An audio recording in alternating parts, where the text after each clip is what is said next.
దేవుని పరిశుద్ధ నామానికి మహిమ కలుగునుగాక.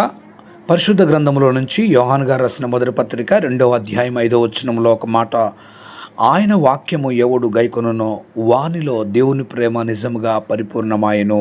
చూడండి, దేవాది దేవుడు ఆయన పరలోకము నుండి భూమి మీదికి, ఆ దేవాది దేవుడు ఆత్మస్వరూపమైనటువంటి తండ్రి అయిన దేవుడు, ఆయన వాక్యమయున దేవుడు.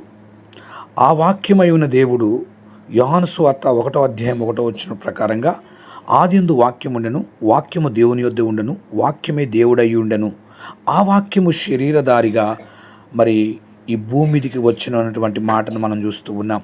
ఆ వాక్యము శరీరధారిగా, దేవుని ఆత్మ శరీరధారిగా, వాక్యమైనటువంటి ఈ క్రీస్తు చూడండి, ఈ భూమి మీదకి వచ్చి మానవులందరి కొరకు ప్రాణం పెట్టి, మానవాళ్ళందరి కొరకు చనిపోయి, మరణపు ములును విరిచి, సమాధిని గెలిచినటువంటి మృత్యుంజయుడైనటువంటి యేసుక్రీస్తు, వాక్యమయున యేసుక్రీస్తు, ఆ క్రీస్తును ఎవరైతే గైకొననో వారిలో దేవుని ప్రేమ నిజముగా పరిపూర్ణమవుతుంది.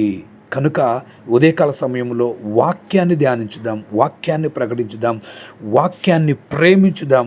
ఈ ఉదయకాల సమయంలో ప్రతి ఒక్కరిని దేవుడు దీవించి ఆశీర్వదించునుగాక.